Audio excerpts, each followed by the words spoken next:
Hey, what's up, everyone?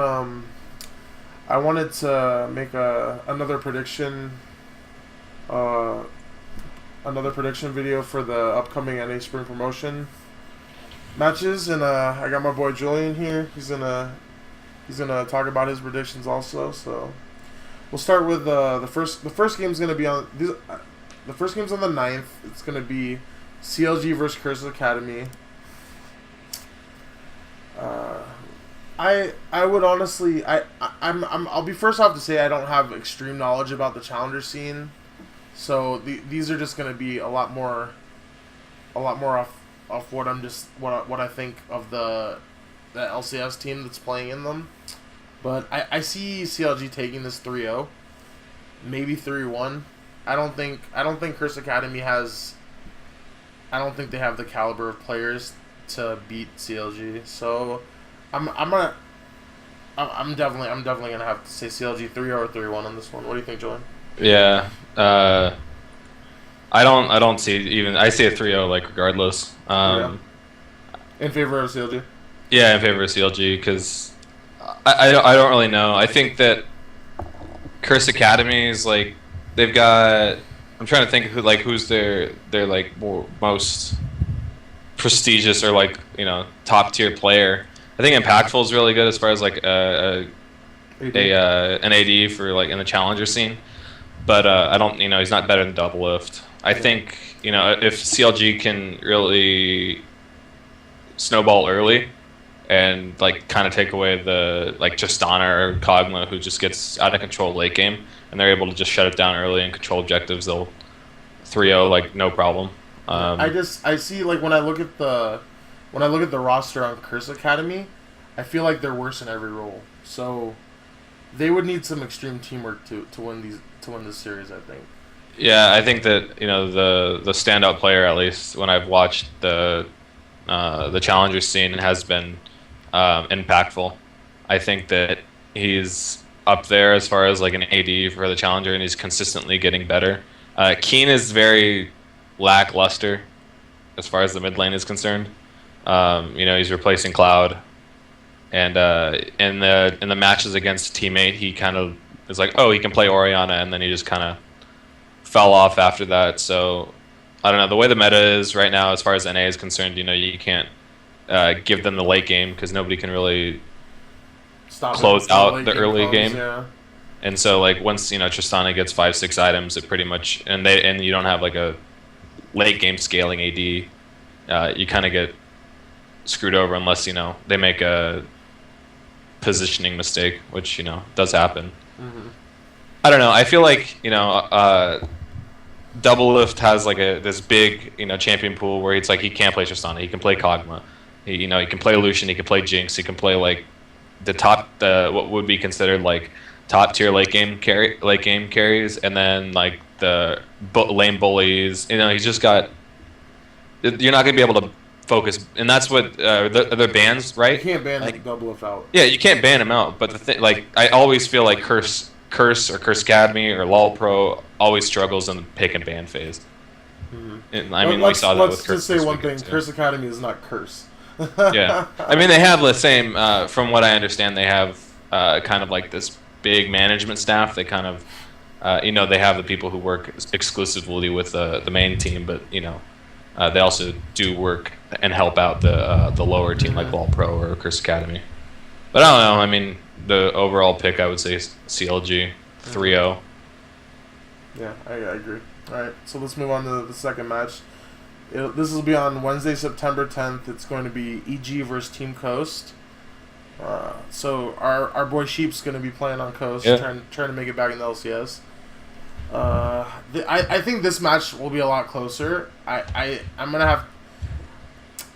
I give this 3-2 to EG, and I think Team Coast can win, but I'll predict 3-2 EG because I think their team they have way too much experience compared to Coast, and their Coast is bringing on two new Korean players who are just starting to play with the team like this week. So, to my knowledge anyway. So, I just don't see how they're going to pull that together in time. I do think that if they can just if the Korean players can crush Pobelter and Inox, which is a very likely thing that can happen because they're obviously good players, I could see this going. I can see Coast like bringing it to 2 games, maybe winning it, but if someone gave me house money, I'd bet on EG 3-2. That's what I think. Yeah, I'm kind of in the same boat. As much as I love Sheep and Mash, I don't know. It's like I honestly think it'd probably be like 3-1 EG. Mm-hmm. Mainly because there's the X Factor, the Korean X Factor, where Team Coast brings on 2 solo laners from Korea, and we haven't seen them play. We've seen the old Coast, where if bottom lane gets going and snowballs out of control, then they most likely will win the game. Their solo laners were good, like for Challenger, like Rux is very good, and so is Golden Glue, but and as far as LCS, they both have played in the LCS, with Rux playing last, in Season 3, and Golden Glue playing for Dignitas for 2 weeks, I think. I don't know. I put it in Eva Genius's favor because of the LAN experience. It's very hard because it's just the X factor, man. Like, yeah. What if Ringer and Miracle literally come in and just like absolutely stomp their mid and stomp Inox, if they stomp their lanes, because I think Inox and Crepo are the weak links, right? But I think Altec's good enough that he's not gonna get crushed by Mashme and Sheep. Like, Altec he's been playing well the whole split, so I don't really think he'll have any problems dealing with Mash and Sheep, even though Crepo's I think Crepo's a weaker the support than Sheep, but I don't think that's gonna matter. I think where Coast, if they do win this game, I think it's in the top lane and the mid lane. Definitely. Like, there's no hope for Coast if they don't crush those lanes, I think. Yeah. And they need to win lane to win game, because there's no way that they have the communication and the experience to beat a team like EG that's been playing together this long. Yeah, I mean, even if you look at it across the board, like Inox versus Miracle, and I would give the edge to Miracle. Inox does play kind of off meta champions, which isn't always great, but it does kind of catch teams off guard. In the jungle, Santorin versus Helios. Helios is obviously better. Mid lane, I would give it to Pobelter. Pobelter has significant improvement over the past 2 splits. Well, yeah. And yeah, exactly. Like if he chokes, choke, or if he just is having a bad day, it's like it can be really taken advantage of. In the bottom lane, Altec, I would say Altec is better than Mash. Definitely. I think Altec is probably. I remember reading an article that it was like he has the second highest KDA, and he's like the least deaths on the entire team. And he's on a bottom team, which is like people need to remember when they look at stats, like it's usually because you're on a winning team is why your stats are so good, and just for him to have stats like that in the bottom team is ridiculous. Yeah, and he's so young too. He's 17 years old. He's only the beginning of his career. He's gonna get better. That's the scary thing. Yeah, and I mean he's been playing in the in League of Legends, the scene, for a long time. He played for Curse Academy last year. I remember MLG Dallas 2013. I mean, they ended up taking 3rd and 4th. That was with Dominate and Pobelter and Altec. But he was he's been constantly, increasingly getting better over the. And then obviously Crepo versus Sheep. He was on Cloud and Tempest before he joined EG. Yeah, exactly. And he didn't have the greatest showing last year when C9T played against EG. But I don't know. I think he's over the past split, he's gotten significantly better. Over the two supports, I would say Sheep is better than Crepo, but I think Crepo has more. He has a lot more experience than Sheep does, so he's able to make those clutch calls, and he's able to have that leadership factor. Yeah, Sheep. He's a lot He's mechanically better than Crepo. There's no denying that, but he is really Sheep's an emotional player, so yeah. He can go on if EG destroys them game one or something, like I could see Coast going on tilt and just losing the rest 3-0. Like something like that. It's a possibility. But in another sense, like Crepo has for me, like I always say, I think if anyone follows me on Twitter, I voiced my opinion about Crepo that I think he's way past the better parts of his player career. I think he can definitely he brings stuff to a team that like a younger player wouldn't bring, like the experience and the knowledge of something like that. But when it comes down to it, if it's me, I personally would want someone that's just better at the game that I could teach that stuff to, because there's no way that there's just you're not going to be able to keep up with and I'm not saying that all players can't keep up with young players, because I mean you look at like Hart, he's like 27 in Korea, there's players that can do it, that can keep up with the youngins, but they're really rare. And I still think, like, I'm going on a rant about that, but I still think that it's got to be in EG's favor, just because of overall it's just experience is going to trump the Korean challengers players coming over. That's what I think. I think, like, looking forward too, if you want to look forward into season 5 with EG, EG's got a really young team. Mm-hmm. Helios just turned 21. Inox, I think he's 19 or 20. Altex 17. Pobelter just turned 18. And then Crepo is like what you would be, the older one of the group, the father figure or something like that. Yeah. And they have, like, they're all very mechanically sound. The only thing that really comes with experience is the ability to see scenarios and remember scenarios and be like, okay, last time we did this time we should probably do this. They have a very, very, very mechanically heavy team. They just need the shot calling and the objective calling and being able to control the map. Mm-hmm. And communication that in season 5 at least. But I would give it to EG over Coast 3-1. Mm-hmm. All right, let's move on to the. You have anything else to say? I was just gonna say the benefit to all of these teams is that they have another chance at the expansion tournament. Yeah, people got to remember two of the 3 teams that don't win these matches are going to have a very good shot at getting back into the LCS, and we'll go into that in another video another time whenever that tournament's announced and stuff. But Thursday, September 11th, we got the third match is Complexity versus Teammate. I think this is the biggest chance of like new blood coming into LCS will be Teammate.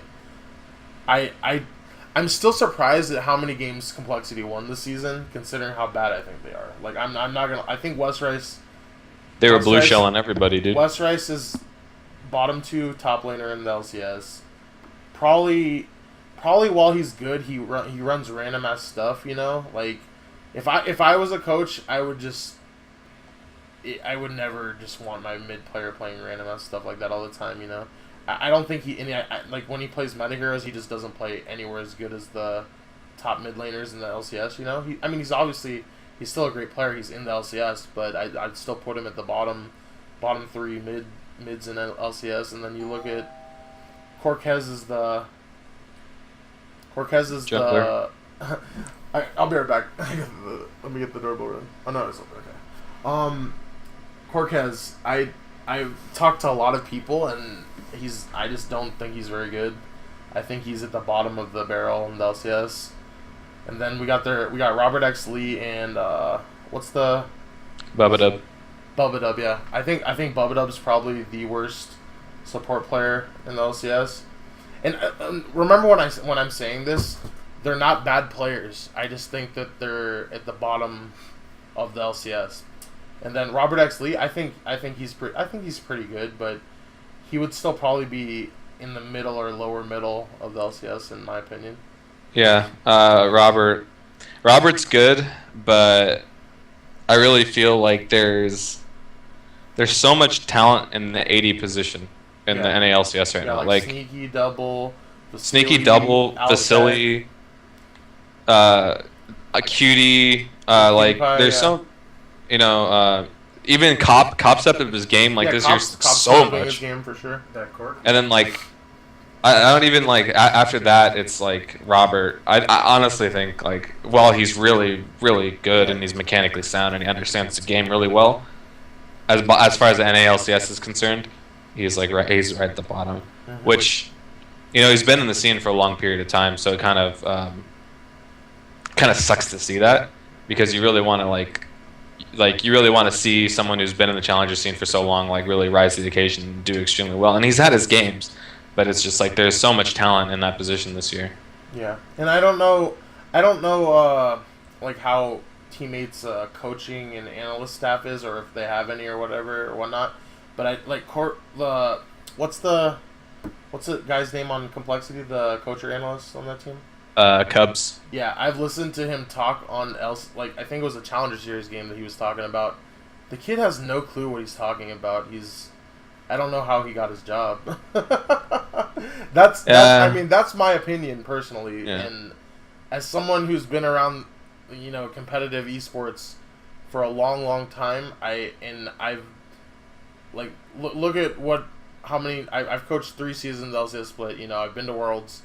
I think this guy doesn't know what he's talking about at all. I've seen some of his tweets. I've seen him on the talk on the LCS. I just completely disagree and don't think he has any clue what he's talking about. That's just my personal opinion on him. He's a cool dude. I'm not saying anything about his character. I don't know anything about him. I'm talking about. I think he's horrible at his job. That's what I'm saying. I mean, when I was, a lot of people don't know, or some of them do know, that Complexity ended up taking over the old XDG house. They're in our house now. Yeah. Yeah. So I was, towards the end of it, I was. Towards the end of our lease was until the end of May or something like that. So I stayed until the end to make sure everything was happening, and everything was good. And I watched a few of their scrims, and I watched him he's very motivational. I don't necessarily agree a lot with some of his some of the stuff he says. I can see some of the stuff that he says I can not see, but he's I think he fits really well with the team. Their team's really unorthodox. The whole team. Yeah, I think. I think he's got the drive. He's a very very cool dude. He blends really well with a lot of people. I'm super cool to hang out with. He's cool to talk with. Everything like that. I think he fits the analyst position really well. As far as the coach is concerned, it's it's night and day. Being a coach and being an analyst, it's a different job. They're a different job. Well, they have, they share similarities, but they're different similar, jobs. Yeah. Exactly. But when it comes to coaching, you have to be able to drive people. You have to, when it comes you have to get them to play their best. That's an analyst is more along the lines of here's a pick and ban phase. Here's what X, Y, and Z, and I think he's really good at that. He's really good at preparation. So I think, and he's really good at listening to his players. But so maybe I'm just hating on him as a coach, and he's kind of he's really is the analyst. I just think a lot of people not necessarily your opinion, but just in general, a lot of people will look at see a behind the scenes person, and then because their team is doing not the best, they can get so much flack for it. Oh, yeah. Where I know all about that. Yeah, we know all about that. Yeah. The thing is there's only so much you can do with the talent that you have. Exactly. And if one of your main players is playing off meta champions, and you're telling him learn these champions. Yeah, that's the coach's job, by the way. To if your player is playing a hero that you don't want him to play, that's your job to say no. Don't play that hero. You're wasting your time. Play this hero because it's good. Because some players are just not going to be able to play meta heroes. They just can't. You have to work around it. It's part of being a coach is just learning what your players are best at and working around their weaknesses. And I mean, I had to do that a lot, so I know I have a lot of experience in that aspect. Yeah, with both of them though, with both teams, I know Like Slushy's really like I'm really cool with Slushy. Like I've talked to him a lot, and with Complexity, I lived with them for like 2-3 weeks, and at the beginning, like I would sit down with Cubs and like he'd ask me things like analyst stuff, or I would ask him stuff, and we would shoot. I would help him or whatever, and he would help me or however we want to look at it. But I really like those guys. They're all really cool. They're all really down to earth, mellow dudes. I really think that both of these teams, it's like I think it's going to go 3-2 in one direction. Like it's going to come down to the last. Like honestly, out of the Challenger Series games, if you want something that's going to be like super entertaining, I think that one is going to be the best one. I think these games. Oh, sorry to cut you off. I think. Oh no, I mean the EU stuff is too. Like the Copenhagen Wolves versus H2K is going to be really good. But if you want like good, solid Challenger play or promotion play, I think Complexity Teammate is going to be the hypest. I wanted to say that I think this is the series that you're going to see the most unconventional picks out of the meta. So if you want to see some weird stuff, because I know we haven't spoke a lot about Team 8, but I know their top laners known to run some off-meta champions. I know I haven't been watching Team 8 lately, but I know Slushy like in the past was running off-meta champions too, like Riven mid when Riven post Riven nerf and a lot of stuff like that. And I saw Cali Trolls was running a whole bunch of weird stuff and Cali Trolls likes to run like Kazakh's top, so it's like their pick and ban phase is very hard to distinguish. I know that Cali is. I don't know if he's playing in this. I have to check and see if he's playing in this tournament. If he's playing in this tournament, I think they have a better chance of getting in. Why would he not be playing? Well, he's going to be leaving to go to. He's going to school. So regardless of what happens with Team 8, if they make it or if they make it into the LCS, he won't be playing them with them next split. Oh, if they make it or if they don't make it in the LCS, same thing. Like so, no matter what the outcome, he is going to be leaving. All right, that's tough for Team 8 because there's not very many good top laners in the NA right now. Yeah, especially like, and not only in NA, like they're a startup organization too. Yeah, exactly. Where they don't have a lot of distributable income. Yeah, Team 8 does have a gaming house, correct? I think they're actually local to SoCal. Yeah, I think I saw a video like of them showing their house. Yeah. Or something like that. Who's their jungler and their support? Dodo is their support and Porpoise Pops is their jungle. I think so Dodo.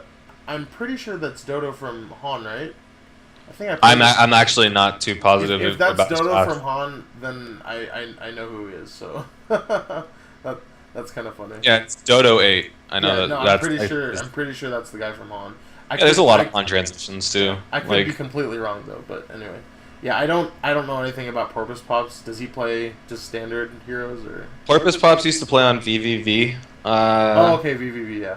Yeah, and then he plays. I've seen him play a lot of Nocturne. Nocturne's still good, I think. Like he's the thing about Nocturne is he's like he's so weak at ganking early. It's kind of like I don't know, kind of like Vi, like it's pretty much like need 6 to own on him, but I still think he's viable in a lot of team comps in this meta.